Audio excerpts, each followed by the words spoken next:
knowledge institutions shape the dialogue between people and states, as well as the conversation between Africa and its global partners. The scenario around continental knowledge institutions is as bleak as that of the higher education sector that I have referred to.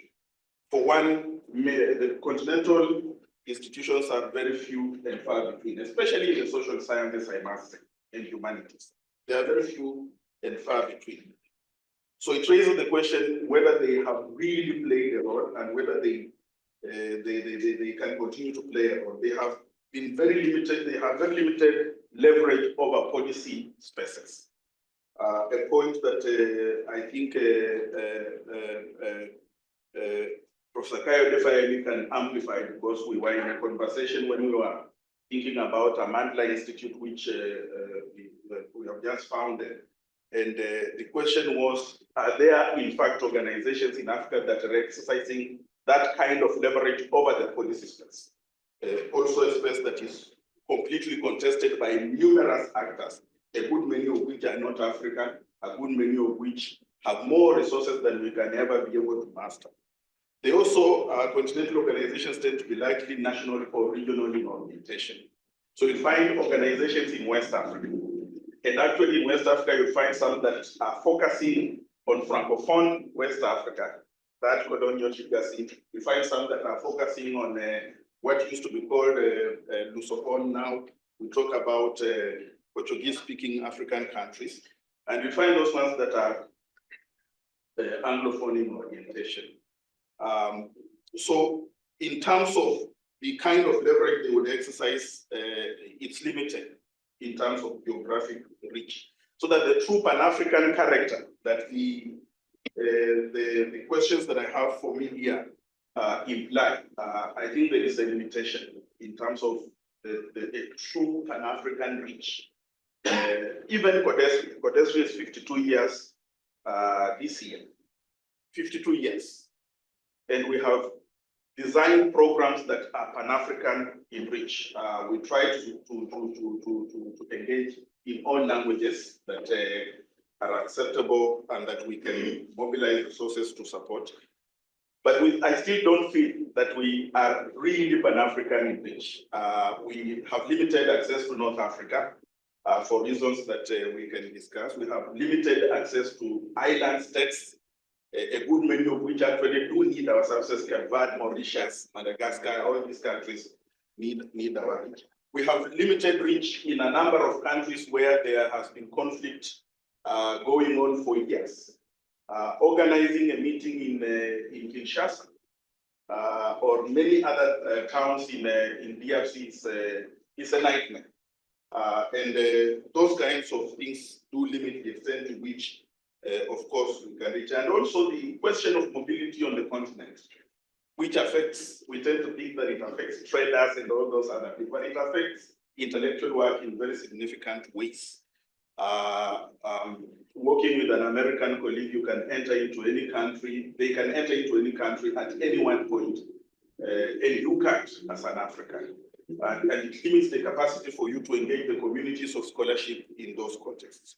So that any number of organizations that I can think of that are continental in terms of reach are actually limiting in terms of what they can do for reasons that are embedded in our own institutional structures as knowledge institutions, but also in terms of the extent to which the continent facilitates access and reach to communities of scholarship, communities of policy that one think about. It's for that reason that I'm going to spend a little bit of time focusing more on higher education institutions, especially universities, because I think understanding the nature of the challenge that we are confronting in our universities is going to be essential if we have to begin to think about a transformation agenda. And so I will really indulge you to help me think about this. Universities tend to locate themselves not as belonging to the state and not necessarily as belonging to the society. They tend to carve their own identity. Of course, with the assumption that the state ought to fund universities, but they work in service of society. In some of one of my professors who was a bit reckless in his description, but which I think is a description that might make sense.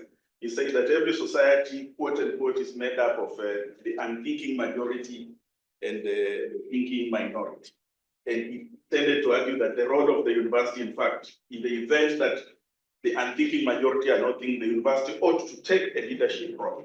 That description conflicts very much with Antonio Gramsci's notion of organic intellectual, which sort of located the role of the universities and the role of the intellectual generally within society, and asserted the need for a connection, an organic connection between. But if you just indulge me for a minute, this description does in fact bestow on the university a unique role that it ought to play in terms of facilitating a dialogue between the state and society. More often than not in the history of universities in Africa, the idea has been that at the end of the day, whatever we do in the university, we're doing it not on behalf of the state, but on behalf of society. In the history of African intellectuals, we have had dominant voices that have done this role. And as I was preparing for this, I was thinking about the late Professor Joseph Pizarro, the historian from Burkina Faso, who himself was a sound academic, participated in proactively actually in the engagements around the development of his own country, Burkina Faso, but West Africa in general, and positioned himself to play such a role. And the relationship between the university and the state shifted in his own lifetime in significant ways, to the point where he was forced to say that in his own lifetime, he saw the university, the state, African governments in particular, move from a level where silence became the norm rather than. He used the interesting statement that he felt like everywhere he went across the continent, speaking to political leaders, the main idea was keep quiet, silence, development in progress. There is no necessary tension between the capacity to express yourself as individuals, the capacity for academics to express themselves on the one hand, and development on the other hand.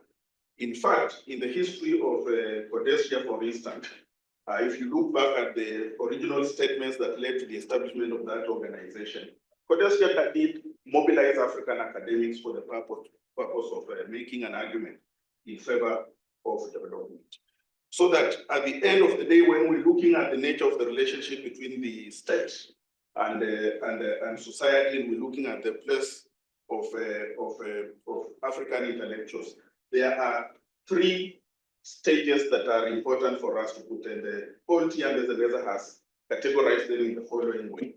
He's categorized the nature of the relationship, the history of the university into three categories. In the first instance, is the nationalist university, which one could roughly think about the university in post-colonial Africa all the way to roughly the 1980s. Then he's looked at the developmental university, which roughly would be the years when universities are playing a critical role in relation to participating in national development goals. And then he has a categorization of what he calls the neoliberal university. And in this categorization, one takes note of the fact that in the nationalist context, there's an active process of intellectuals playing a role in the nationalist politics of the country and essentially framing themselves as being a part of the nationalist agenda of many of the countries. People like the late Ali Mazrui would be one person whom we would refer to in terms of playing a significant role.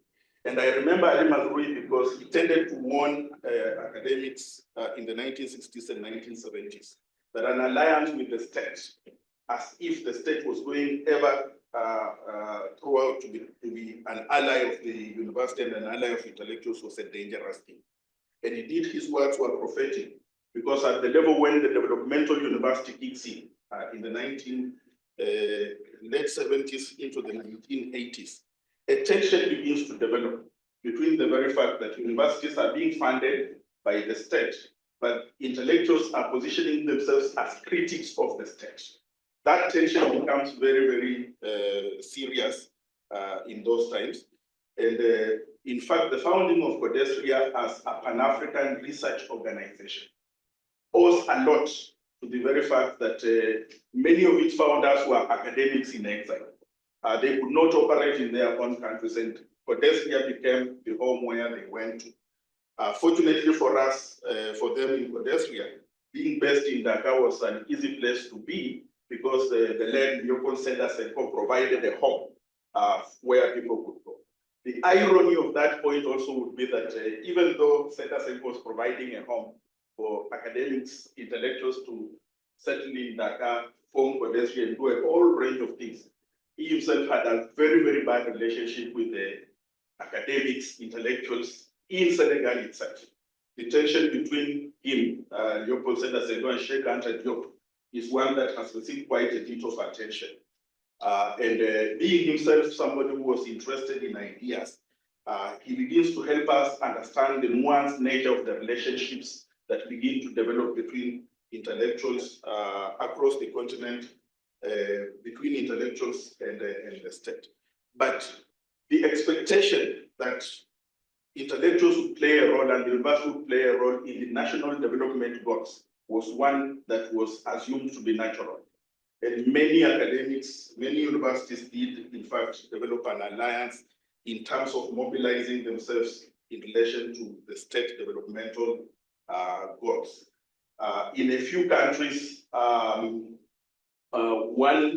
began to notice, however, that there was a distinction being drawn between academics in different disciplines. The tension between political science as a discipline, for instance, and the state became a very remarkable area of tension. In places like Kenya, under Moi, they were forced to rename the Department of Political Science at the University of Nairobi into the Department of Government. And there are experiences of similar kind in many countries. Ghana would come up at some point for mention, because while we say all the good things we want to say about Kwame Nkrumah or even Kenneth Kaunda, the nature of the relationship between him and the university began to shift in very remarkable ways in the context of what the later calls the developmental university. A big part of the decline of the university as an entity that ought to play a role in negotiating relationships between the state and society really kicks in the framework of the neoliberal university, as the letter characterizes it. The neoliberal university essentially is the university that began to emerge in the context of the structural adjustment programs. A university that was characterized by a privatization logic. And there's a series of documents from the World Bank that will inform this kind of emergence. I was a student in the university in my first year when all the key contributions that the government used to give to the university began to disappear. And I do remember spending numerous days, fighting on the streets, trying to direct our attention to the Moi government because we felt that it was the problem. But in fact, it was the agenda was far bigger than Kenya, Uganda, Tanzania, and all that. In the context of this increasing assignment of a university through a market logic, the question of funding the university has become the critical one that we need to address going forward. Why? Because this context has left the university to a whole number of developments that make it almost impossible for academics to do any of the things that you would expect them to do, including leading a conversation between the state and society. In the first instance, we were operating in a context where many African governments would have preferred external experts, mainly from the global north, than to use some of the people who understood the context that they were talking about much better. In Kenya, for instance, there was a whole debate around underdevelopment and dependence that was conducted by non-Kenyans and non-Africans, almost totally, without reference to the fact that there were actually academics in the University of Nairobi, in other universities that could effectively participate in these debates. By preferring to use consultancies from the World Bank and many other places, the neglect of the intellectual skills that were there in many of these countries began to manifest in a very interesting way. And of course, a deliberate agenda, not just to cut back on funding the university, but to encourage universities to massify so that they can begin to attract the kinds of resources that were there. The argument was made very carefully that higher education or private or university education was useless to invest in unless there were returns. And in many countries across the continent, a decision was deliberately taken by universities to begin to open up courses for fee-paying students. So public universities actually providing private education to many students. But as a consequence, beginning to introduce a system of class differentiation, where if you could afford to pay, you access some of the courses that you wanted. And if you couldn't afford to pay, that serious class differentiation has continued to affect the way universities operate to date. So that the fiscal difficulties that were being experienced at in many of the countries, on the one hand, were a good explanation why this process was happening. But also, they also, in many countries, became the excuse of how the state would attack the university, especially universities that persisted in being critical interlocutors in debates between the state and society and raising difficult questions that those in government did not like. Cases of deferred disbursement of resources to universities were noted. Cases of delayed disbursement of resources to universities were noted. Cases of selective appreciation of some disciplines as opposed to others were also noted. In many instances, I would say, the direct assault on the humanities and social sciences was partly the consequence of a good analysis, a good economic analysis of the returns, but in many cases, it was just a question of we need to shut these people down because they are not of such relevance to us. And many African presidents have pronounced themselves on this. My own president in Kenya has said this repeatedly, mocking why you should teach history, mocking why you should teach literature, raising questions about this. For him, history is only important when it's him telling the story, rather than when the researchers are documenting the past and identifying how the future can be constructed out of this. I must say that even if there were external problems about our universities, the universities themselves have not done themselves a favor. A lot of the difficulties that have confronted many of our universities have also been generated internally. And I think we need a candid conversation about some of these things. In many countries in Africa, Nigeria, Ghana, Kenya, Zambia, all these countries, the reintroduction of academic staff union was a mark of the bringing back some form of voice and democracy for academic faculty. And many countries, student associations that had experienced serious attack began to re-emerge, so that the associational life within the university began to expand in the 1990s all the way into 2000 and all that. The associational life is very important for the kind of conversation that can exist between the state and the people, because universities insert themselves in that conversation and actually lead that conversations. If you want to look at the conferences that were happening in Benin, for instance, in what was then Zaire but now Democratic Republic of Congo, you quickly notice that the key interventions that were being made during those conferences for restoring democracy was actually led by academics. They led Wamba Diawamba, for instance, leading a group of interventions in DRC against Mobutu and many other places that we can mention.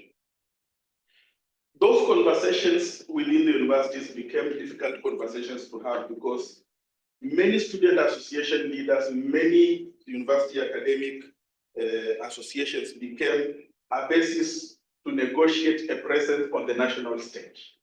So if you map across the continent, some of the early leaders of the student association, some of the early leaders of the university faculty, in fact, are your members of parliament today. And I'm not saying there's something wrong in that. I think what is questionable is that the agenda for which they stood for when they were in the union, when they were students, seems to disappear the moment you join, you cross the floor and go into the political sphere.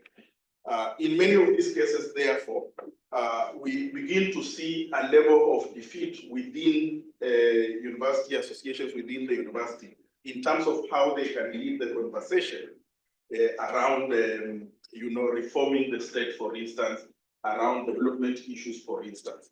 In fact, we now have extensive documentation in many places, including in Codesria, of how academics have contributed to defeat the democratic agenda in many countries. There are papers on Nigeria, for instance, of academics playing a very fitting role to the agenda for reform in society. In Cameroon, Cameroon has a very unique story to tell, and I don't have the time to do here, but to do it here. But in Cameroon, for you to become a professor, you have to get approval right from the presidency.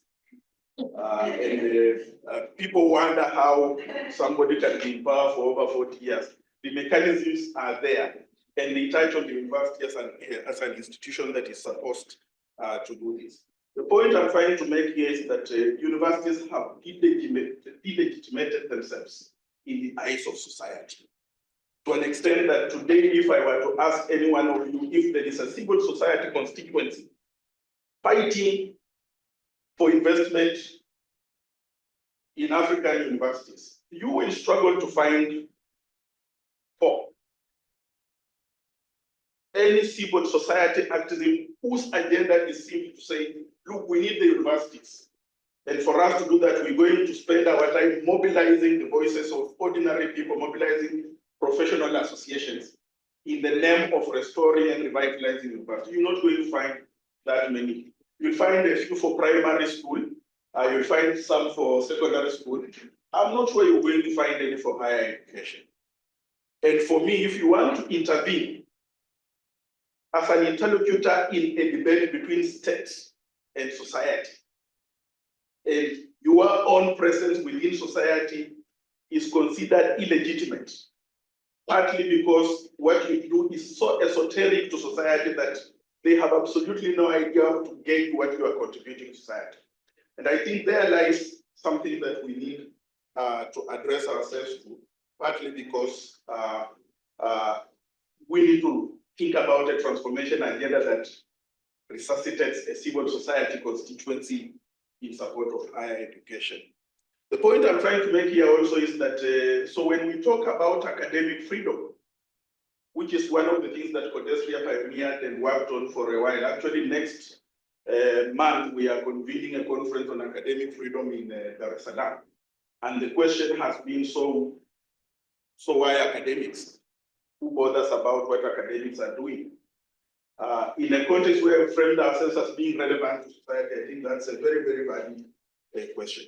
Universities have also legitimated themselves around the kind of gender politics that we see. Occasionally, I cringe when I organize a conference of academics in Codesria, and people come and say some of the most abusive things that you can hear around gender questions. The extensive, well-documented instances of homophobia, for instance.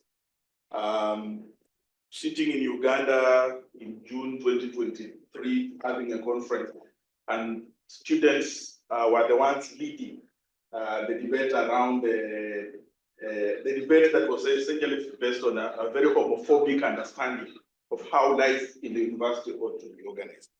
Such delegitimation of universities, I think, has not helped us in the eyes of society, and I think it's important to think about this.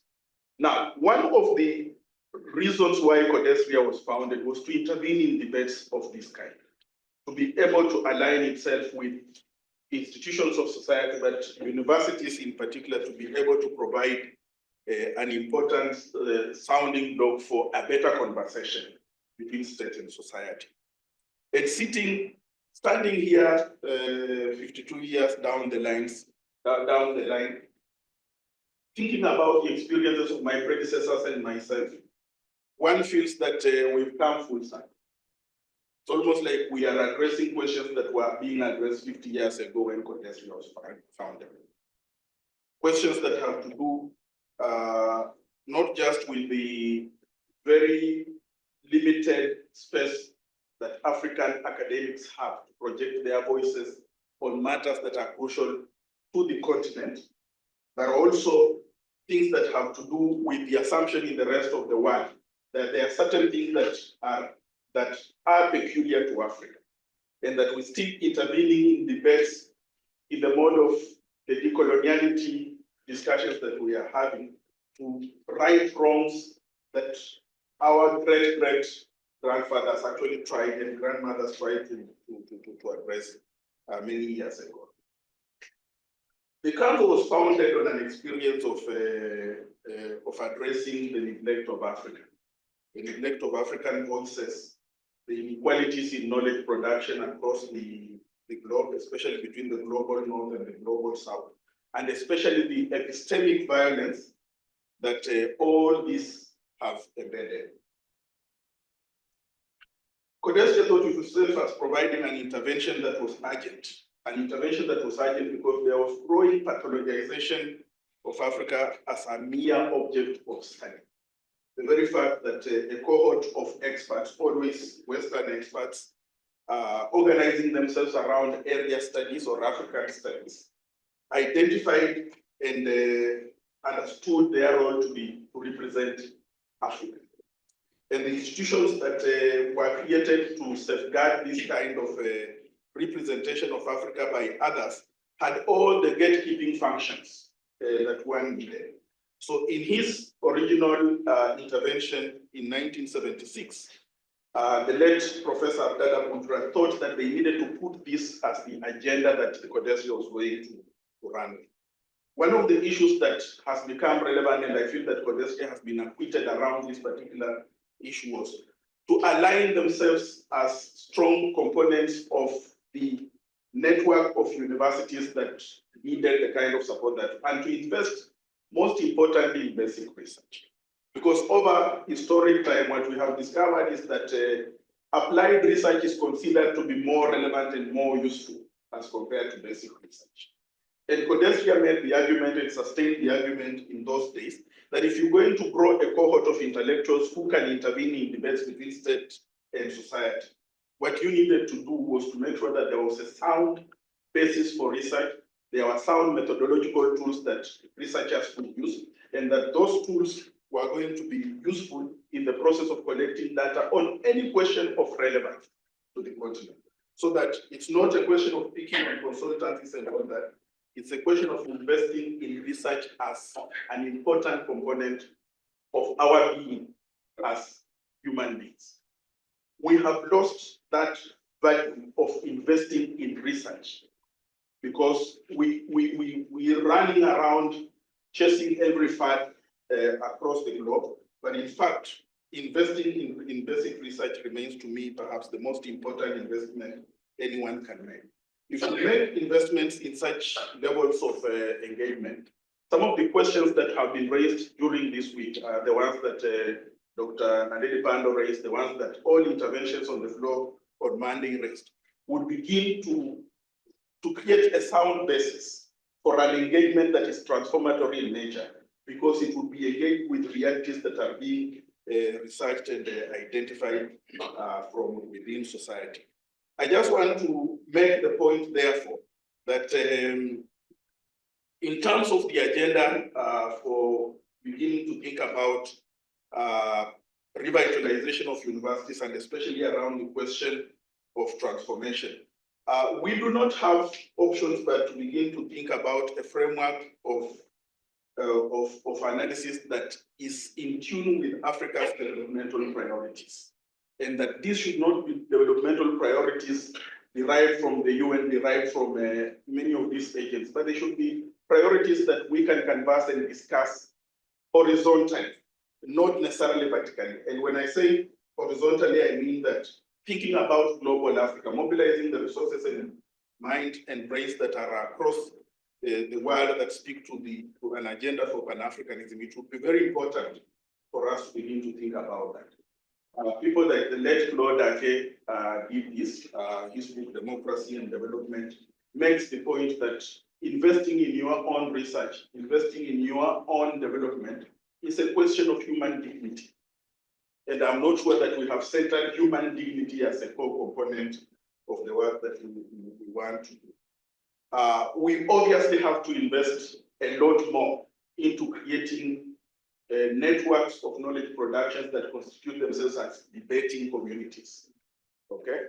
I think we tend to think that investing in debate is a waste of time. And I don't think I try to think about any country that has developed by avoiding debate as a core component of their intellectual life. I couldn't come across any of these countries. And I just want to add that I think we have to put this point on the table. There is also no country that has developed on the basis of knowledge that is produced for it by others. I can't think of any country that has made that huge shift in its own policies based on knowledge produced for it by others. Now, when I say others, we can have a debate about what that means. But at the end of the day, if there are interventions around negotiating the relationship between states and people, and those debates, those discussions do not have Africans at the center of it, then we have missed everything by a mark. And investing in universities is the only way we are going to create a community of people that can do this. In Codesria constituted itself as a debating community. Most of them may have been on left of center, but there were vibrant debates about the developmental path that Africa needed to take. And they documented their experiences in ways that are remarkable. So allow me to conclude by making 2 to 3 points that I think are important. The first one that we will have to deal with is the funding dilemma. I can stand here and tell you very beautiful things about Codesria, but no African country funds Codesria. And one of my roles as executive secretary is to negotiate between accepting your funds on the one hand and protecting the freedom of African academics who use those funds to say what they need to say. And many times you find yourself caught between a rock and a hard place, especially when audits become the language that funding partners want to use in order to assess whether you are performing.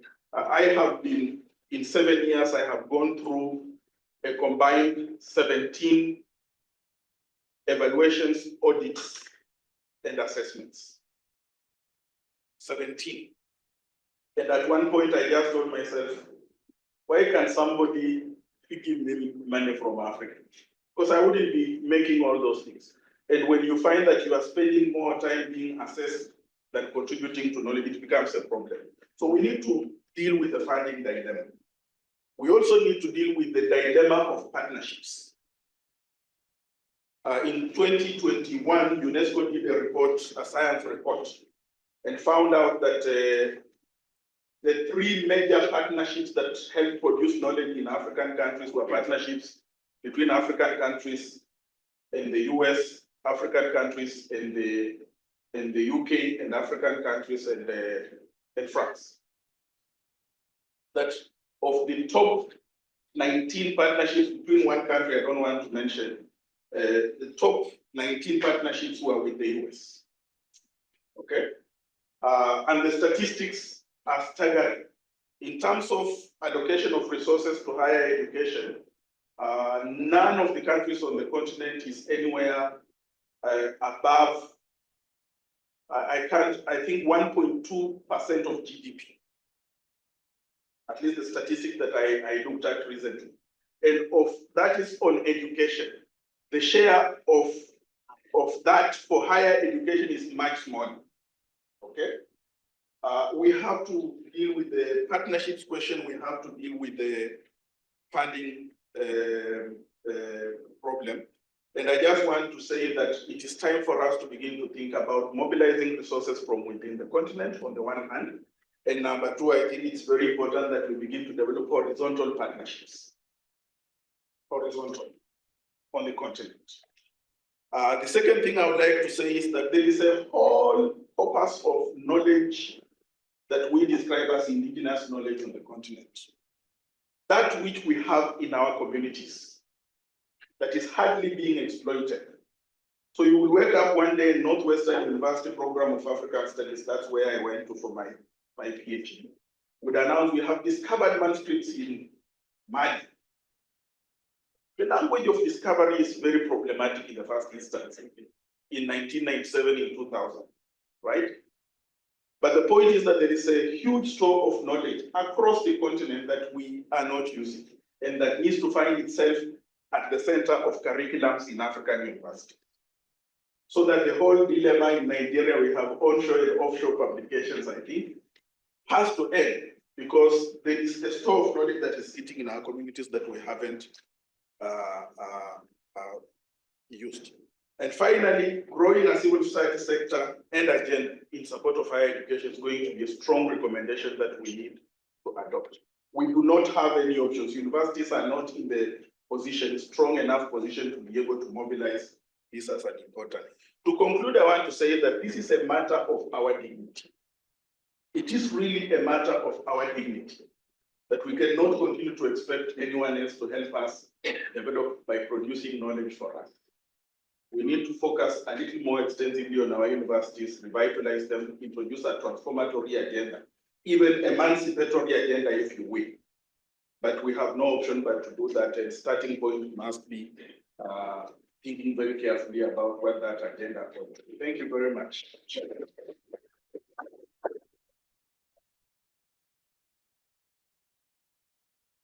Thank you so much for that.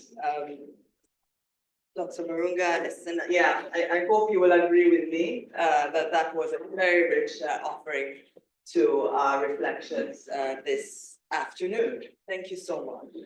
I have several questions myself, but I'm looking at the time and I know we have a very eminent panel coming up. I will perhaps take one or two pressing questions if there are. Otherwise, I think we move swiftly to our second set of discussions. I'm not seeing any pressing questions, so I'm going to take that as an agreement with me. Oh, was that, well, okay. One question, please, okay.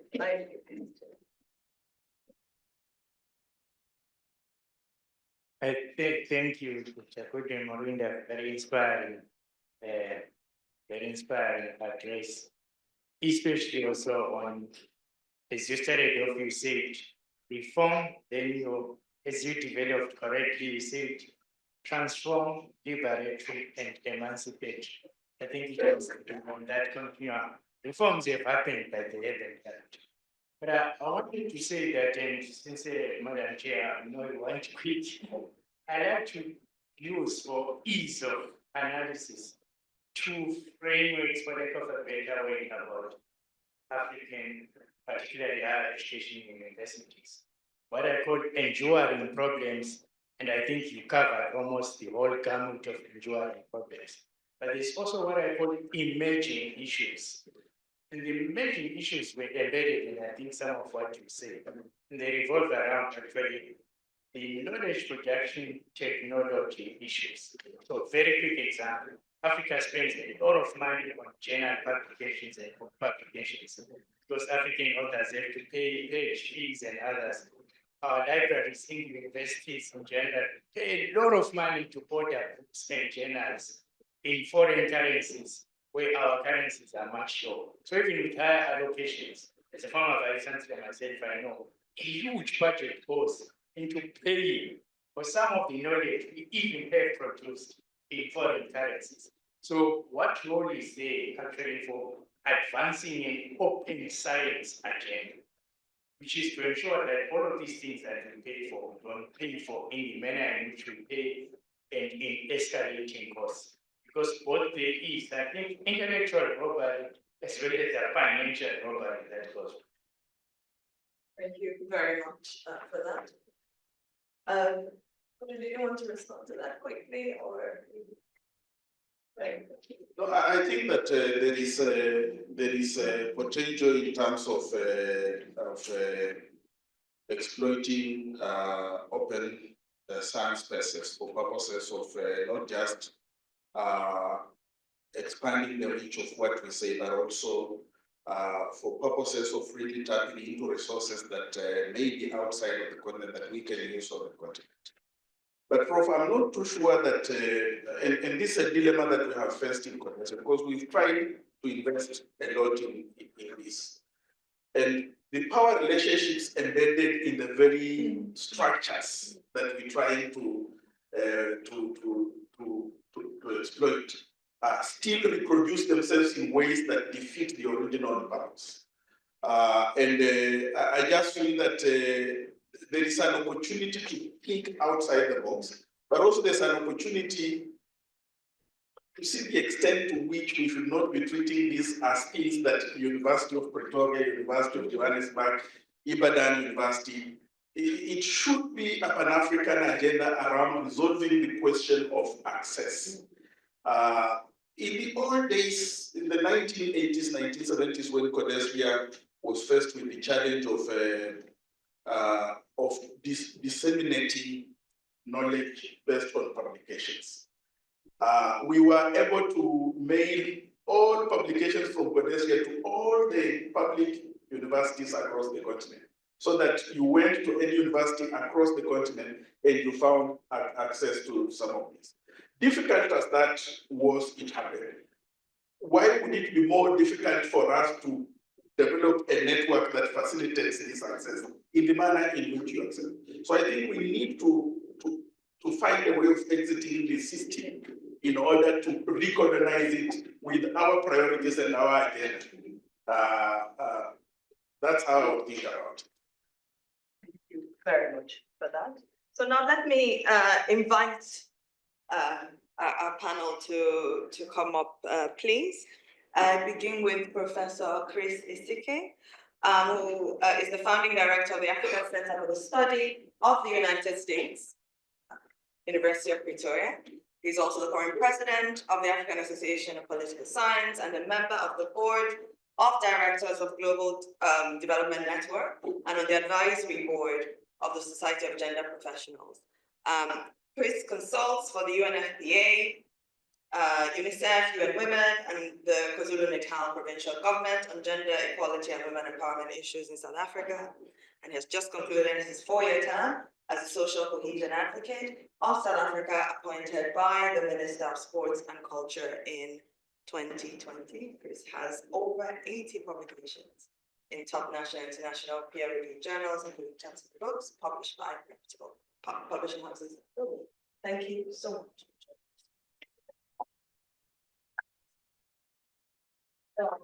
Then I will go online to welcome Professor Jody Shikata, Professor of Development Studies at SOAS University of London, who's also an adjunct professor at the Institute of African Studies, University of Ghana. Prof. Shikata sits on the board of the United Nations Research Institute for Social Development, the Development Network, Africa Journals Online, and the Center for Democracy and Development in Abuja. She's also a leading member in several global self-capacity building, research, and policy advocacy networks, including the International Development Economics Associates, the Agrarian South Network, Third World Network Africa, and the Network for Women's Rights in Ghana. She's the managing editor of the Pan-African Journal Feminist Africa and a member of the editorial collective of Agrarian South, Journal of Political Economy. Because I mentioned before as well, Prof. Shikata was also the former director of the Institute of African Studies at the University of Ghana. Please join me in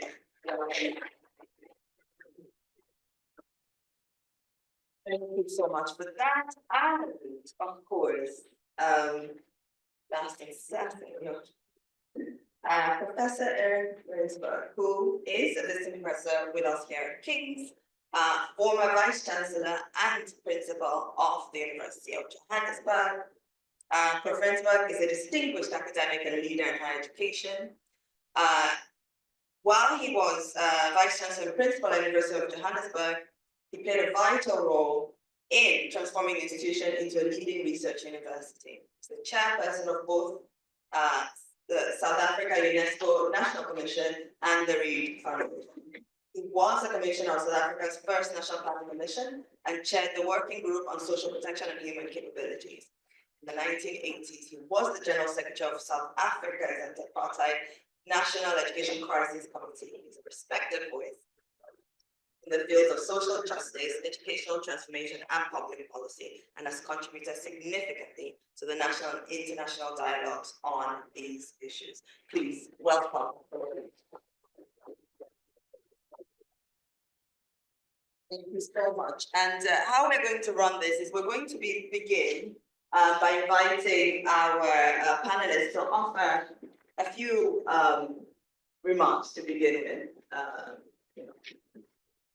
So about 5 minutes, we begin with that. And if I could begin with you, Professor Sigden, I want to start with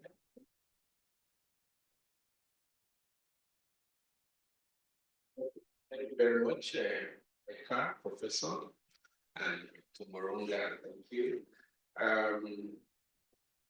Actually, I had a comment to make, but about, just to confirm that funding universities in Africa is really about human dignity. I was going to agree to that, but to steal from my time, so I'll probably see it at the end if I have to chance. But my intervention is really going to be about highlighting some distances that exist in Africa when it comes to society, state, and government, and higher education institutions, and then hopefully end with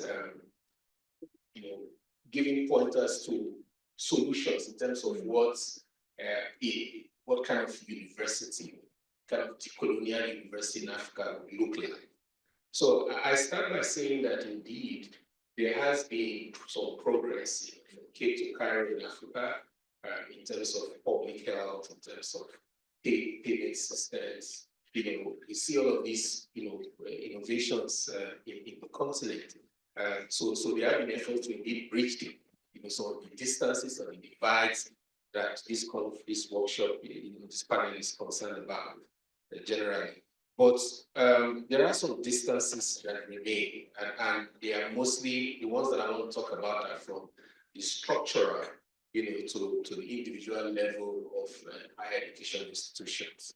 So I will start before even the structural. I will start with the ontological distance between races. I teach a class at the University of Pretoria International Relations Theory, and what we do in that class essentially is to provide a platform for alternative thinking around international relations, theory, and practice. And we start by always telling them that the international system, as we have it, was based on an ontological divide between people that are referred to as beings, human beings, and non-beings, the rest of us. And those human beings are Westerners. The rest of us are non-beings. And the system was crafted and designed in such a way that, the benefits of this international system from the Westphalian Treaty is essentially to give privileges and benefits, to those who are seen as beings. And if you want to understand this bifurcation, this distance, you just need to look at how the world responded to the crisis in Ukraine in 2022, when it was happening in the territory of the beings, for not considering that weeks before that in Africa, non-beings were dying, but nobody bothered about that because it's usual.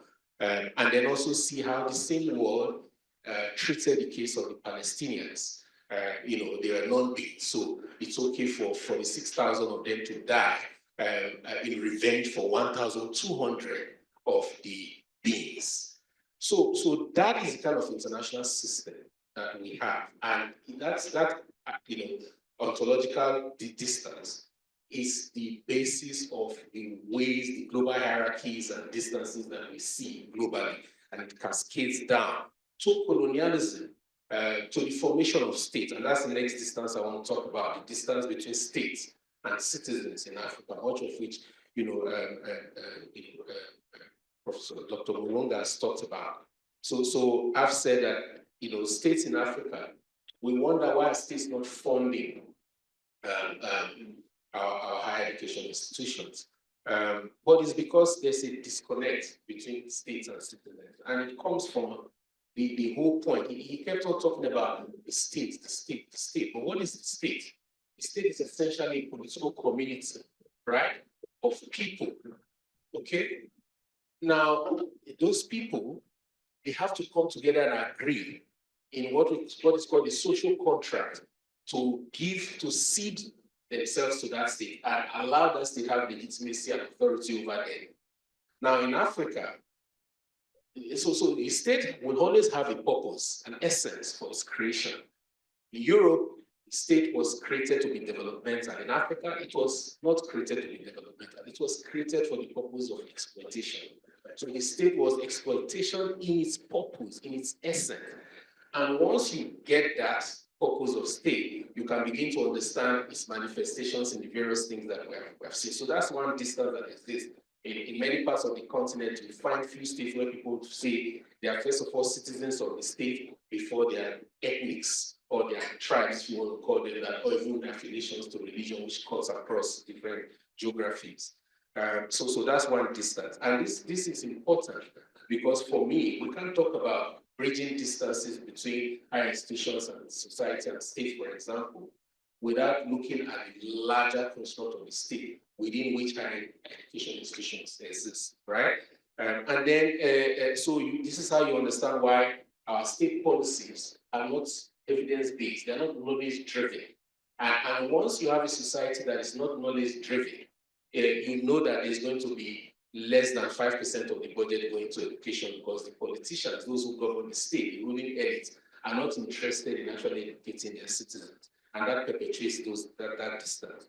And then the third distance I want to talk about is that exists between government and higher education institutions. So the distance between state and citizens in Africa is one, but there's a further one between government and higher education institutions, because we can differentiate government from the state, right?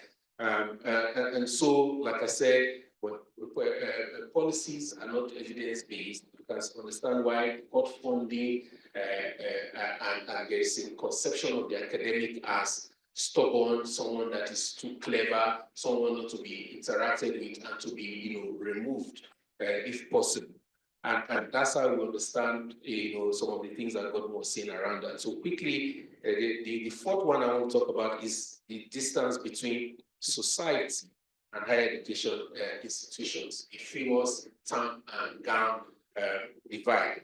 Dr. Mulonga mentioned that no civil society, wants to fight for universities. That's correct, but it's not just because of how universities have contradicted or positioned, themselves. There are a lot of other factors, that are going to explain why you have, those divide. And it points down also to the last distance, which is distances within higher education institutions themselves, right? So there is distance between state and citizens, distance between government and higher education institutions, between society and higher education institutions, but even within, the higher education institutions themselves, they have a lot of contradictions. Dr. Pandor talked about the gender one when she was speaking on Monday. Our vice chancellors did not even know that there were female professors, within. So that's sexism that happens within universities. But also beyond the sexism, it's also about race. There are race distances within universities, especially in settler colonies, as you have in Southern Africa. And there's big resistance to try and transform in those spaces. So that's a contradiction in itself that also delegitimizes the university in the eyes of, society. There's also the ethnic, besides the race, there's the ethnic. And you can see lots of this in West Africa and Nigeria particularly.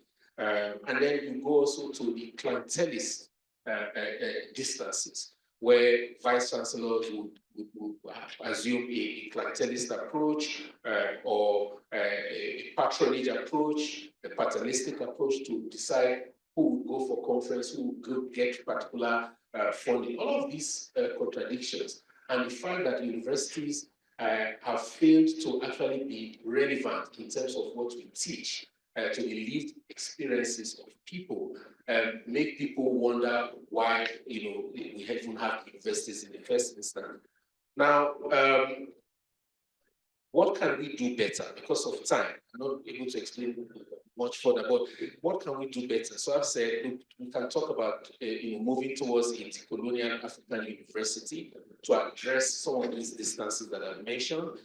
One of the ways we can do that is to move beyond the traditional roles of higher education institutions, to more critical roles of social transformation, for example, to try and make sure we put structures in place intentionally to address inequalities around some of the distances I've said, like race, gender, and also to move into the realm of addressing social justice issues. Dr. Murunga mentioned epistemic violence and injustice that have been wrought on the continent. And that's why you see the Fees Must Fall movement to decolonize the curriculum in South African universities was something that got resonance across the entire continent because, it was really a question of what is the content of what you teach. I'm a political science professor, they call me, but, how more the content of what you teach, where is it from and who is it for, right? So that's something that we need to begin to look at. And this is how I see decolonialization of the curriculum. It's beyond changing faces, beyond changing the colors of people who teach. It's also about changing how we teach, the mechanics, the methodology of teaching. And I think that digitalization becomes important in that regard. And then also universities must move to become sites for global engagement and what I call science diplomacy. Global knowledge exchanges, on issues such as sustainable development, public health, and even the digital futures, youth futures. These are things that universities need to start talking about in terms of becoming global sites for, advocacy. And then also, the creative use of multiple institutional affiliations of the African diaspora globally. Before, when people like Professor Fumi Olonishakin live in Nigeria, many people said that there was a brain drain. When people like myself also learned, they said, well, there was a brain drain, even though I was in South Africa, left Nigeria 21 years ago to go to South Africa. There was a brain drain. But now with the phenomenon of multiple affiliations that academics in the global north can now have, you will see that Professor Olonishakin is an extraordinary professor in my department. She still comes back to Africa, not besides my department, she goes to, of course, all over Africa because of ALC, but having affiliations with universities back home and passing back knowledge is a way of bridging, sharing knowledge, contributing to what we call knowledge sharing that eventually leads to brain gain. Because it means that, like herself, she has never really left. So they're saying that the diaspora occupy a third geographic space between the home country and the host country. And that space is having two legs in both spaces, both the home country and the host country. And in having those spaces, you give back, and that can eventually lead to a brain gain that can help the continent, help our higher education institutions to move forward. The other point I'll make, and the one before last, is for us to embrace, digital learning to provide and improve access, the use of inclusive technologies, e.g., inclusive robotics, to be able to penetrate deep rural areas where technology is, is missing, and to make learning actually much more immersive and relevant. And then also the use of global classrooms. It's something that is becoming very popular now for students in the global north to be able to sit in classes with students from Africa, and for us to experience the live, real-time teaching that can, mediate the distance, between the global north and the global south. And then also the technology that can provide virtual reality is something that should be explored a bit more. The last point I'll make is about experiential learning. We should be developing models and courses in universities that will be able to give students an opportunity to experience what it's like to be in the real world of work. And service learning model that allows students to learn in class, but also give a percentage of their time every semester working in different departments, civil society groups, and organizations, while being students, helps to provide citizens of the future that will be work ready by the time they leave the universities, assuming that in the first instance, we should be preparing them to become job seekers. And maybe we'll talk about the point about the need for entrepreneurship to be part of what we do in the universities, going forward. But all of these things I've said, it depends on one thing: the fact that we cannot talk about reimagining, rethinking, and redesigning universities, higher education institutions, without first of all decolonizing, not just decolonizing, but also rethinking and remaking, not reform, like Professor Dr. Murunga said, but actually rethinking and redesigning the state to have a social contract where government takes citizens and the state seriously. And the question of the dignity of government funding higher education institutions will not be something that will be forced, but it will be something that will become organic, because there's an understanding, that is a responsibility of government to do so. Thank you. Thank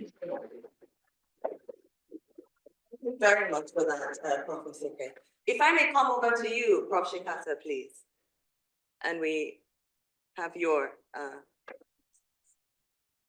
Thank you very much for the floor, and my apologies for not being able to join in person. As I explained, I was back to back in different meetings, but I'm happy that at least I can be here online.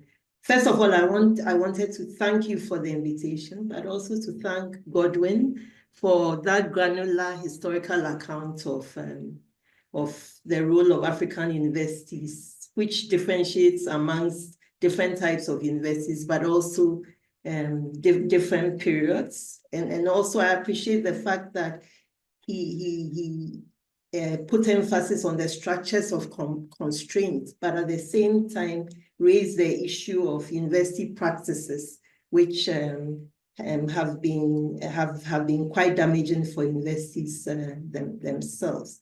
I also appreciate the speaker before me, Professor Sike, for drawing attention to the different kinds of divides that exist among the triumvirate of universities, society, and also higher education. I think that this is very useful in thinking about the higher education ecology in all its variations and complications.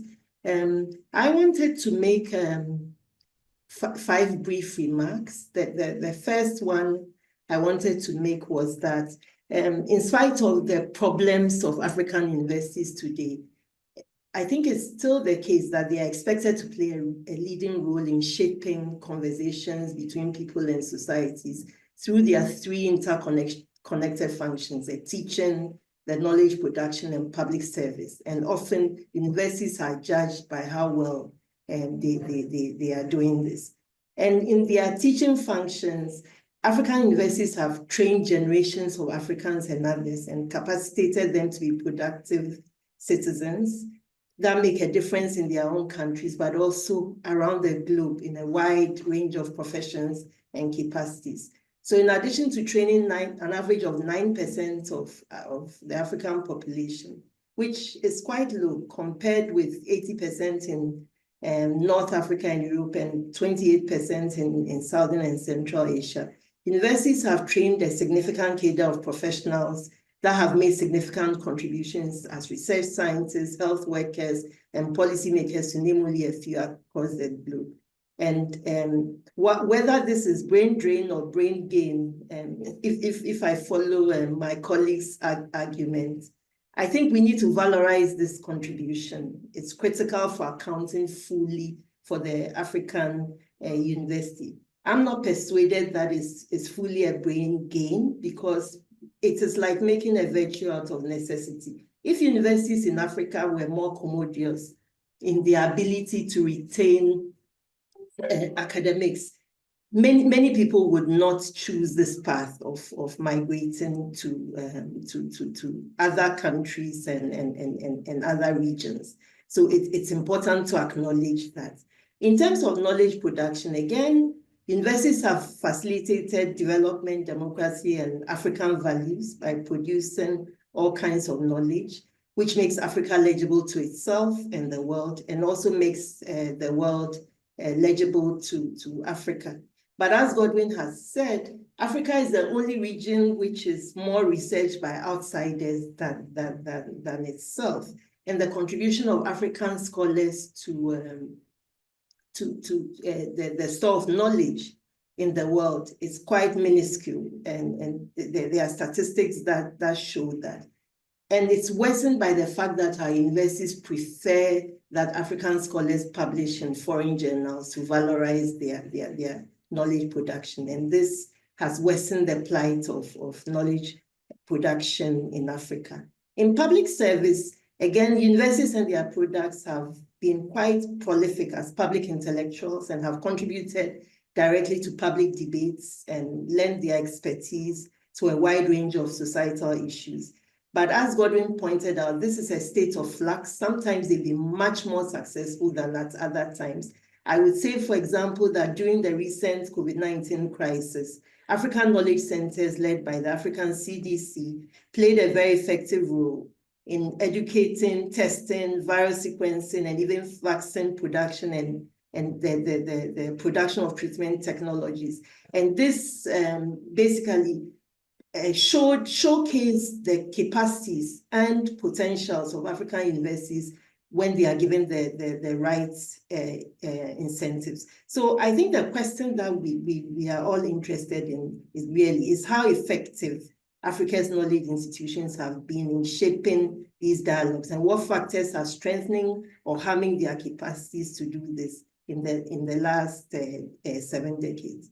Now, my second point is that it's worth remembering that the role of the African university has been contested since the establishment of Western-style educational systems in Africa. And this contest has been between those who championed developmental universities with African character and those who wanted African universities to be like universities elsewhere. Kwame Nkrumah, for example, was engaged in this huge contest with the founders of the University of Ghana, and he lost out in that conversation. He wanted an African university, and to respond to that loss, he set up the Institute of African Studies and gave it a very revolutionary mandate, which you can read for yourselves in his speech, the African Genius. But it's arguable that in the first decade of independence in many African countries, these contrasting visions coexisted within the higher educational landscape. But objectively, the system produced a post-colonial elite that inherited the colonial state. And in this period, higher education was also the most potent force for social mobility in the post-colonies. Within universities, the conservative forces continued to push for a vision of tropical Oxbridge for universities in English-speaking Africa, whilst some universities in Francophone Africa were largely outposts of French universities. But by the 70s, governments and the general public put the issue of relevance firmly on the agenda. African governments, confronted with the rising cost of universities, began to question their value and were speaking about universities as ivory towers removed from everyday struggles of the masses. Anti-intellectualism became part of the DNA of public discourse, and this was a setback for public universities in Africa. And this is something they have not recovered from. By the 1980s, the neoliberal revolution in higher education deepened questions of relevance and value for money in ways that were highly economistic. We all know about the World Bank's famous push for prioritizing investments in primary and secondary education over tertiary education on grounds of the rates of return being higher for the former, along with the now perennial budgetary constraints. This resulted in the defunding of higher education and the turn to cost sharing and massification. The point I want to make here about this is that it converted universities into conveyor belts for putting young people into the ever shrinking labor markets.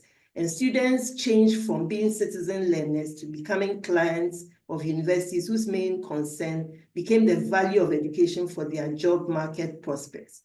This, along with the deteriorating conditions of service of staff and the revamping of the curricula to focus on vocational training, did great violence to the university's role as the conscience of the nation and the spearhead of the African knowledge revolution. These developments were resisted by staff and students throughout the 80s and 90s. Godwin's stories about the staff and students in Nigeria and their struggles, and in Ghana as well, I think is testament to these struggles. My third point is that the search for labor market relevance has been highly damaging for universities and their ability to connect society and citizens in conversations about the direction of societies, economies, values, and futures. The goading of employers who rewrote the purpose of higher education has resulted in the promotion of useful subjects such as business, marketing, entrepreneurship, ICTs, medicine, and the downgrading of the humanities. And the process has been deepened by the cherry-picking course offerings by the exponential growth in private sector involvement in higher education. So we see this in the proliferation of executive master's degrees courses, short courses, and other income generation activities such as commissioned research. And knowledge production has not been spared. The lack of provision for research has meant dependence of African scholars and universities on external funding, which has tended to privilege applied research over basic research.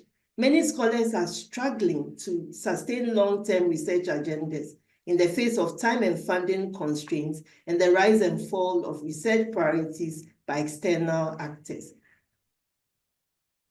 The many calls for decolonizing knowledge production will struggle unless African governments begin to invest in their own resources into knowledge production, and unless universities support and valorize their own journals and knowledge production outlets. My fourth point is that for African universities to operate successfully in the 21st century, they cannot continue to strive to become more like universities in the global north. The competition has already been settled in favor of the global north. African universities instead should embrace their character as African universities in terms of their institutional and intellectual cultures, their curriculum, their teaching agendas, and their vision of the world. This would involve new social contracts. And here I want to agree with Professor Esike, who mentions the new social contracts between university, the state, and society. One in which education is valued as a public good rather than mainly for job market prospects.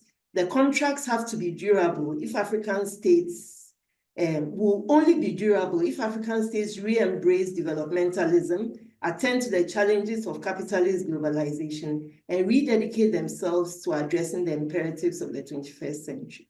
This way, they can begin to set clear training, knowledge production, and public service agendas in concert with African universities.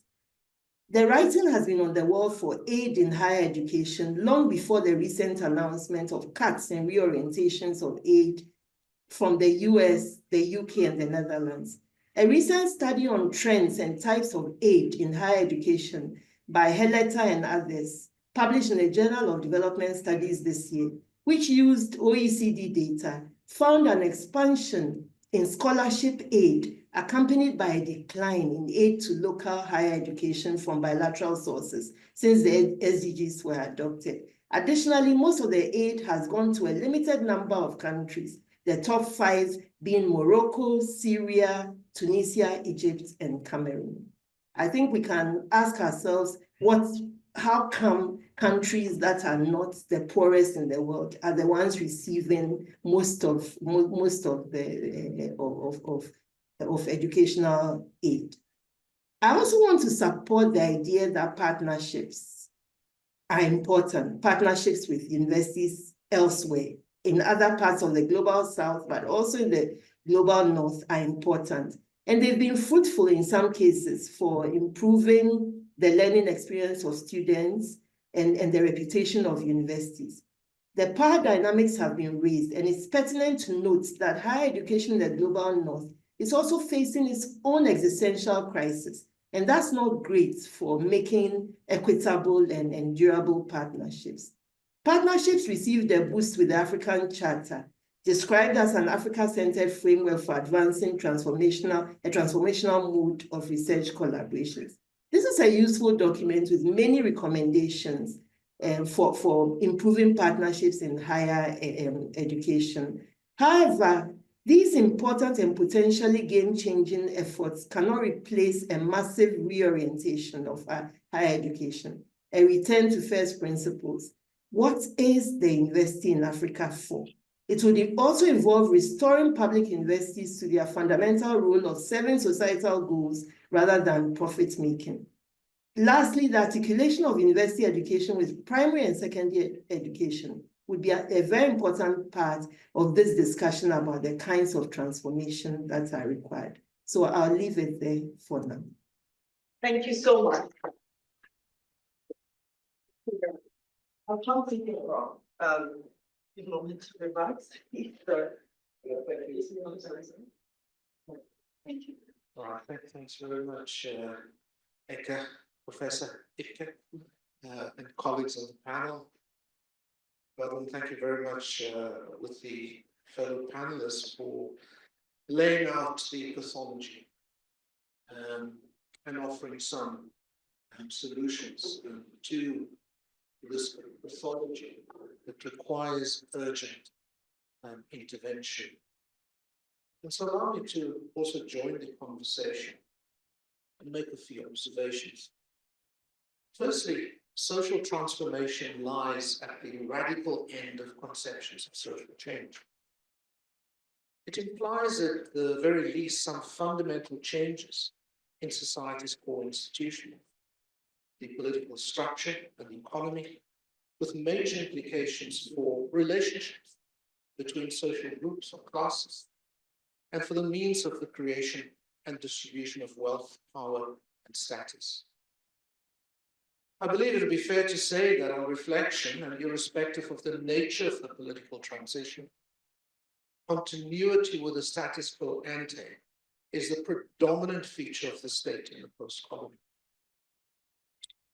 Secondly, the transformations which at least this idea of transformation, which I use here as a proxy for thinking about shrinking distances between states, peoples, and universities. I've inserted deliberately the word peoples in there as well. And so these transformations of societies and universities are located in more macro and global processes, outlined so eloquently by Dr. Pandor in her keynote on Monday.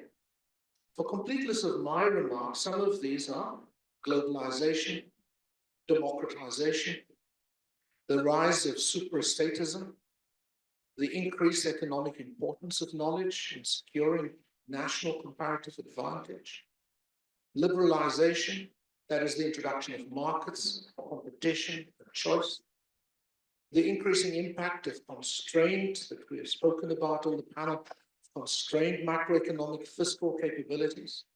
Add to that migration on access and success, on inclusion, on curriculum transformation, on transformative research, on sustainability, and the global outlook of our institutions. And of course, also the growth of formal, transparent, and often judicial regulatory systems, both at the national and international level. Thirdly, in the economic role, universities are generally responding to external pressures than initiating or driving transformation. And I'm hoping that as I present these propositions, that they offer ipso facto a basis for thinking about solutions. And in other words, universities have hardly strayed from the production and reproduction of their economies, and think of those economies as exclusionary, as economies that represent two worlds, one included and one, the other people, excluded. And so universities have hardly strayed from this production and reproduction of economies, whether status, market, or mixed. And thus universities could be important supporters of old regimes, as well as providers of protected space in which critique and opposition could ferment, such as the global struggle against apartheid and the present struggle for an end to the war in Gaza, the occupation of Palestinian territory, and for accountability for these actions. Fourthly, universities probably contribute quite as much to social reproduction as they do to social transformation. So you can see these kind of interesting propositions that universities are not playing one role in particular. I think, Godwin, you articulated this very well in your intervention as well. And yet universities are of their societies and of their histories. They are not ivory towers. At least they should not be ivory towers. They are neither beyond the powerful reach of the global, nor above the fray of the local. I think things must fall in South Africa. The Arab Spring, not so long ago across North Africa, are examples of how universities are not above the fray of the local. And these present the forces that must be balanced and contested as universities continue to transform and be transformed. I have a minister before, Minister Pandor, who always could be very strong, vocal, and make the point. But universities are not helping us because they're not making self-evident what they're good at. They're not helping us understand as the public or the state about what they're damn good at. And so universities' virtues are not always self-evident. And the case is not made or made enough for their existence. It's assumed. And this may be because universities are imagined in dispersed communities where ideation of the institution is taken for granted, or in the margins contested, or because of the nature of the academic craft, historically and contemporarily, of individual experts at work in the painstaking, detailed, and incomplete dialectical process of knowledge production. This draws attention to distances operating at intra-institutional, inter-institutional, and institution to national, regional, and international levels. And yet, as we have seen from these schools of intellectual thought of the immediate post-colonial period at Makerere, at Ibadan, at Dar es Salaam, at Sheikh Anta Diop, universities are not just a set of rules and structures. They are made of people who can give alternative meanings to its role as critical allies and partners in this reimagining project of the post-colony, including of the state and state building, and in enabling effective people development.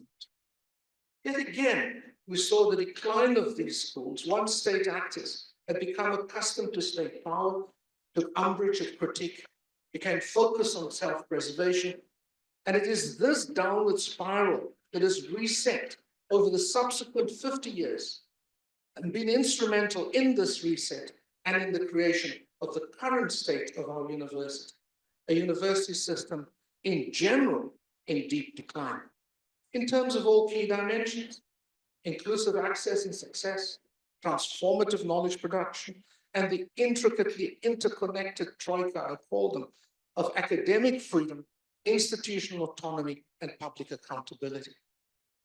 They are a troika, they can't be separated. We can't say it is academic freedom first, and then institutional autonomy and forget about public accountability. An interesting example also in recent times is the Arua Guild Research Partnership, of which King's College is a leading campaigner, under the title Africa Europe Clusters of Research Excellence in 2022 initiated. The EU-AU Summit also recognized the importance of science in the pursuit of the two unions' key strategic objectives. Apologies, that was in 2022. The AU's aspiration, that is, to become a knowledge society, articulated in our 2063 agenda, and the EU's aim to address global health, climate change, and technological change through its global gateway. To that end, they both endorsed the EU Innovation Agenda, a pioneering document that articulates the goal of science collaboration in these four areas: public health, the green transition, innovation and technology, and capacities for science.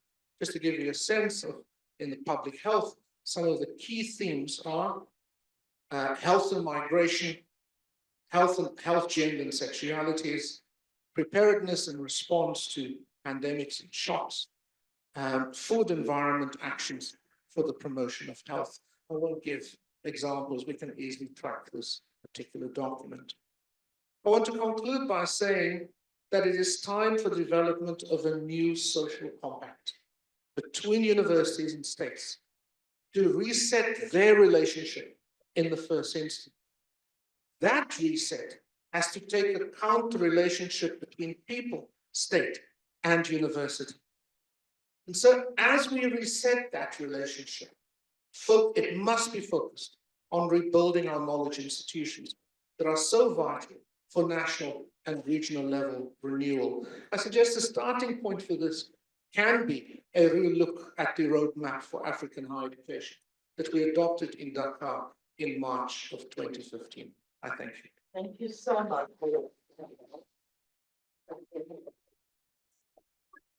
Thank you very much to our panelists. Really a fantastic material for us to think upon and reflect upon now.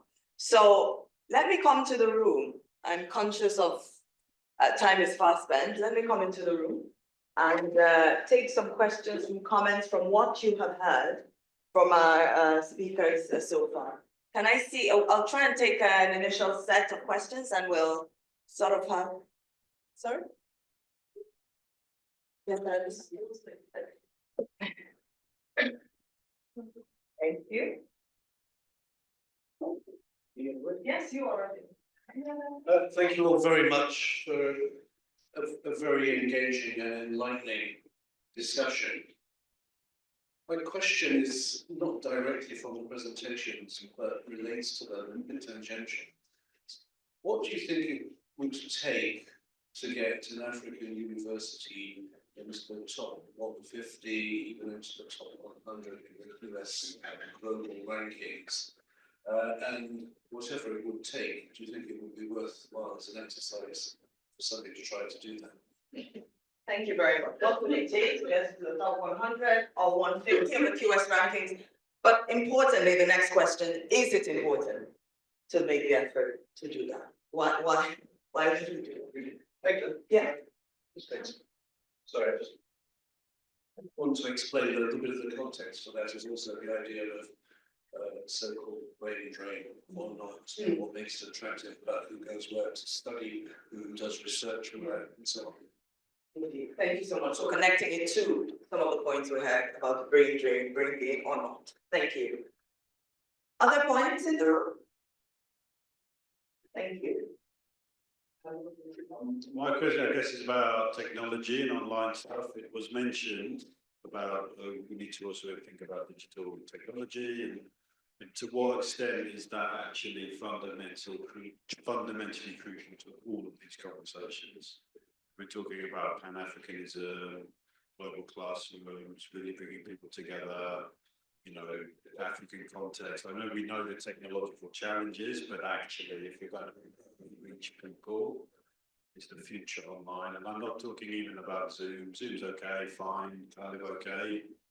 You mentioned VR technology, next generation. love for universities using hologram lectures, by the way, in the UK, for example. Or do we want to avoid that and you're always going to lose another something? Thank you very much for that. I have one.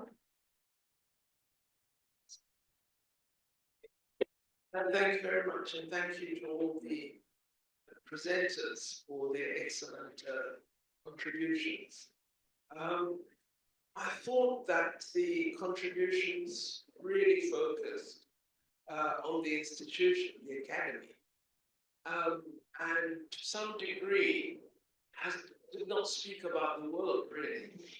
And in my view, in the last year, we've had some earth-shattering change in attitudes to higher education. I had not, in most of my time and career, seen vice chancellors summoned before an elected house, and this has occurred. And yet, you know, we've really made no reference to what's happening globally. And the summoning was due to taking a stand on the principle of justice.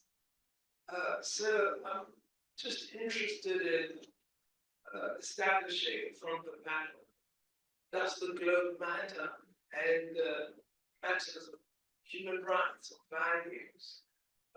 It's been very intriguing that in South Africa, institutions that have taken a stand on partnership, which is really academic institutions, have been punished by significant withdrawal of funds by very, very wealthy funders. And there's a silence about it from academics. There are institutions in which senators have taken particular decisions and made a clear statement on such relationships, and are then taken to court by one or two Senate members. So the threat from within, apart from just the state funding or the other issue, questions on the standing of the academy in influencing and driving world attitudes. Thank you very much for that. So there are distances in relation to global humanity. I'm going to take it all in one go.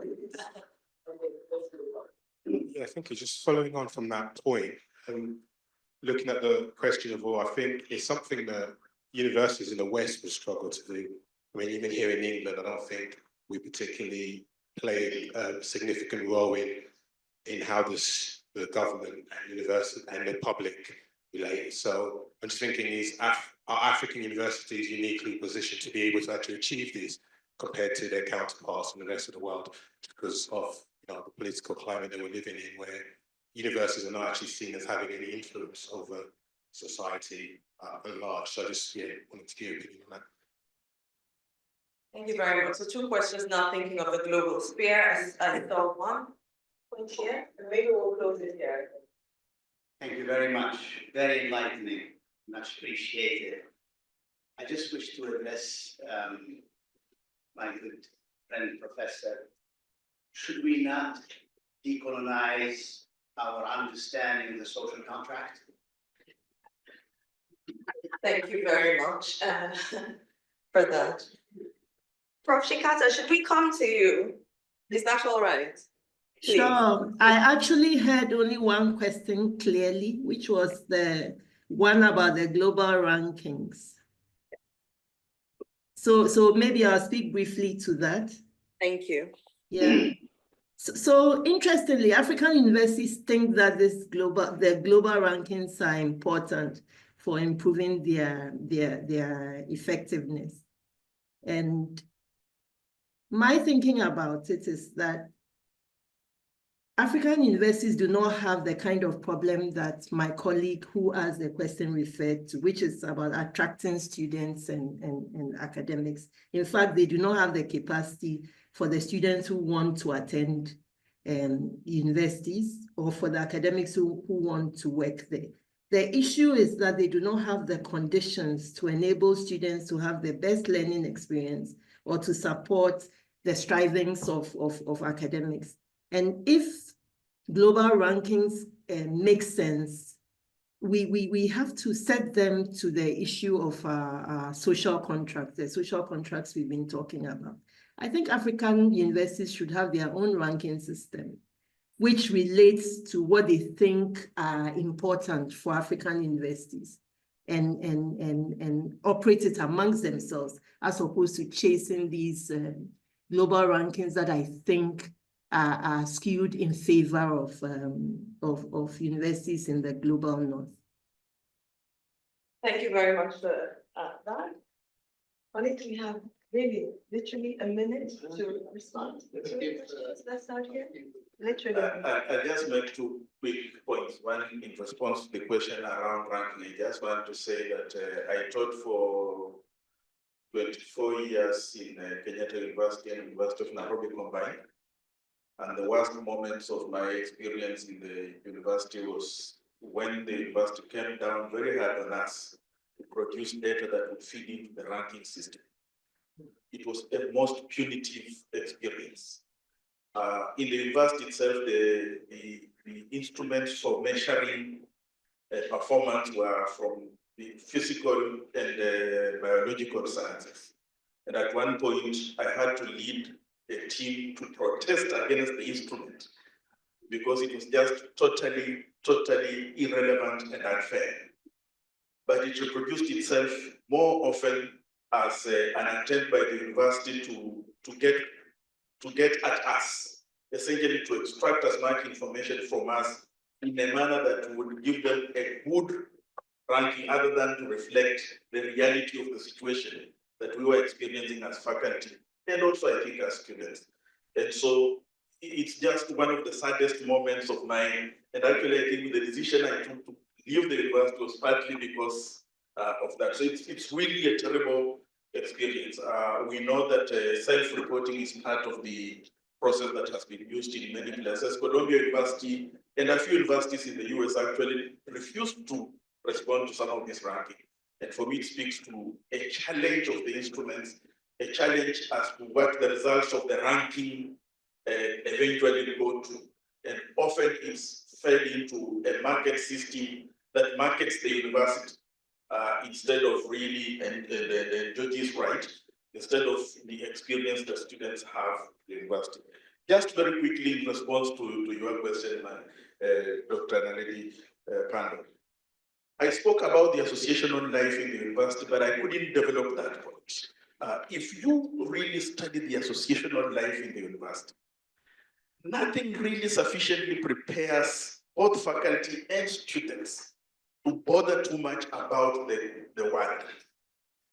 The associational life in the university is more inward looking, less oriented towards activities that predispose us, for instance, to engage with difficulties in many places. Compare that to the university in the 1990s and before actually, where concerns around the experience of South Africa under apartheid, we had clubs in the university to do that. And part of the engagements around questions of Pan-African was concerned about South Africa, Mozambique, Zimbabwe, and all that. And I think that there is a challenge that is inside the university, but I also think that there's a challenge that is from outside the university in the sense in which the associational life in the university is constricted by structures of government that make it difficult to even engage in those events. Thank you very much for that. Okay. Quickly, I will still maybe respond to the question of rankings by asking the question, relevance of the metrics that is used for the ranking. These metrics and the whole ranking system are based on values. The question is whose values and how relevant these values towards us Africans. Why should I be called a professor of political science? Simply because I publish articles in a foreign journal that is indexed. That's in Nigeria, you have to publish an index journal to be made a professor. What is that? Indexed by who for who? right? Why can't I be made professor? Because I was able to design a political system that brought political stability in a rural community where I come from. That should be the basis for making me a professor of political science, because I was able to solve a problem through ideation, not by publishing in a journal that did not think about me and my village when they were designing that journal in the first place. So that would be my answer. To the one on technology, again, it is a question of education to what end. If you determine that our goal is to educate the vast majority of people, we must also answer the question of what kind of education, right? So I went to university. It was when I was a student activist in university, fighting for people to get access and all that. But when I finished and became a lecturer myself, I started questioning myself whether the university was meant for everyone. Should everybody go to the university? What about if we begin to re-socialize people about the purpose of the university in the first place? And maybe that's where we begin to look at what kind of education and what kind of technology, how immersive technology can be deployed, to try and make it meaningful for people. I like the question. No, this last one is important. The last one about decolonizing our understanding of the social contract. Amitabh Acharya has cautioned us that in our move to de-Westernize, we must be cautious about defining what is Westernization.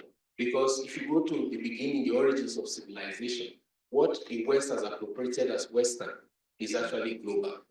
All right? So I am not ashamed to say that we should talk about the social contract, but I don't mean the social contract, the classic Greek sense of people sitting around a tree or a community and deciding things. There are innovative ways of getting, the whole point of the social contract is to get people buy-in. It's like being forced into a marriage that you do not willingly get into. There's going to be a problem, although we know that many of our forefathers, went into those kind of marriages. And you need to go into the sociology of those marriages to understand what happened thereafter. Okay, apart from what we saw in public as peaceful.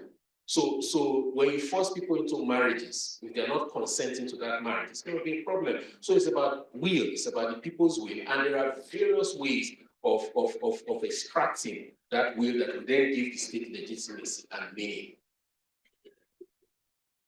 Just to, I guess, phrases in regard to rankings. I guess I'm not yet, with my professor. I'm on my way there. In regard to rankings, the approach I adopted at my university with my team was the rankings follow strategy. It's the purpose of the institution and what matters in that institution now that requires our attention. So it's not the tail wagging, what's it? The dog wagging the tail. Yeah, strategy follows. It's not the tail wagging the dog, rankings driving the strategy of the institution. So that's always been our approach at the institution where I was privileged to lead. And this final observation is on this question of knowledge production. It's a point that I constantly speak about. I was trained as a young pharmacist, or as a pharmacist, young or old. Right? I was trained as a pharmacist, and I was trained in an era in which we were transitioning from traditional plant medicine or herbal medicine, plant medicine. We were transitioning from that to medicines designed in the laboratory from these very herbs or plant basins. And so I've constantly hammered the point that indigenous, this is one example of how indigenous knowledge has been de-scientized, sorry to use that term, because the Western Hemisphere came with science. And that means that traditional knowledge is not science. And we need to go back to that conversation. And that conversation is part of that dialogue about decolonization. Thanks. Thank you very, very much. Yeah, what an exceptional discussion.